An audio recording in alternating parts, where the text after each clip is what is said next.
Bonjour. En haut de la page d'accueil de mon blog, vous pouvez lire deux mots, liberté et responsabilité. Ce sont les deux notions les plus importantes de ma philosophie politique. Je considère que la liberté et la responsabilité sont les fondements d'une société pacifique et prospère. Elles sont les conditions nécessaires à l'ordre social et au progrès. Elles sont aussi la base sur laquelle repose la civilisation. Ceux d'entre vous qui me connaissent m'ont souvent entendu parler de liberté individuelle et de libre marché. D'ailleurs, dans un récent message vidéo sur les notions idéologiques de gauche et de droite, je précisais que lorsque nous débattons d'une question de politique publique, les alternatives qui s'offrent à nous sont généralement que le gouvernement intervienne davantage par l'entremise de réglementations ou de programmes de dépenses, ou bien qu'il laisse les individus libres de coopérer entre eux pour trouver une solution. J'ai souvent remarqué que certaines personnes ont peur de la liberté parce qu'elles craignent ses conséquences. Elles s'imaginent que si on laisse les gens libres de faire ce qu'ils veulent, on va se retrouver dans une sorte de free-for-all où n'importe qui pourra faire n'importe quoi.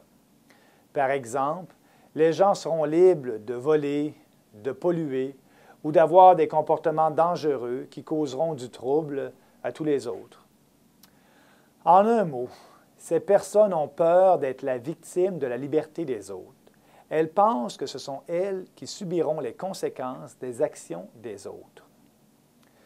Mais ce n'est pas ça la liberté. Dans une société libre, il existe toujours des règles de base qui protègent la liberté et la propriété de tout le monde. Vous êtes libre de faire ce que vous voulez avec votre propre personne et vos propres biens. Mais votre liberté s'arrête là où commence celle des autres. Ce que vous faites ne doit avoir aucune répercussion négative sur les autres ou sur la propriété, à moins d'avoir obtenu une entente préalable. La liberté, ça ne veut pas dire que vous pouvez faire ce que vous voulez et en faire porter les conséquences au reste de la société. Au contraire, être libre implique nécessairement que vous devez être responsable de vos actions. Ça, c'est un aspect dont il faut absolument tenir compte quand on parle d'intervention de l'État. Idéalement, les gouvernements devraient intervenir le moins possible, de façon à ce que les individus soient libres d'agir comme ils le souhaitent. Mais les gouvernements devraient aussi protéger les droits et la propriété de tous les citoyens et faire respecter les ententes et les contrats. Surtout, les gouvernements ne doivent rien faire qui permettrait aux individus d'éviter les conséquences de leur action. Je pense, par exemple, dans un monde idéal, les gouvernements ne devraient pas renflouer ceux qui ont pris de mauvaises décisions d'affaires. Ils ne devraient pas servir d'assurance collective pour tous ceux qui ont pris des risques trop grands. Ils ne devraient pas, comme c'est souvent le cas de nos jours, privatiser les profits et nationaliser les pertes. Si tout le monde comprenait cela, la liberté ferait peut-être moins peur et on comprendrait mieux son importance fondamentale.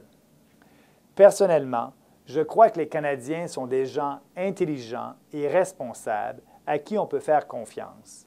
Ils savent mieux que nous, les politiciens et les bureaucrates à Ottawa, ce qui est bon pour eux.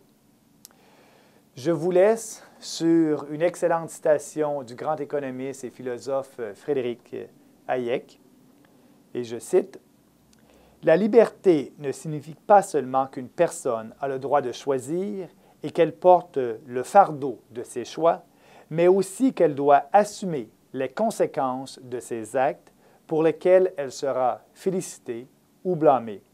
Liberté et responsabilité sont indissociables. » Merci et à très bientôt.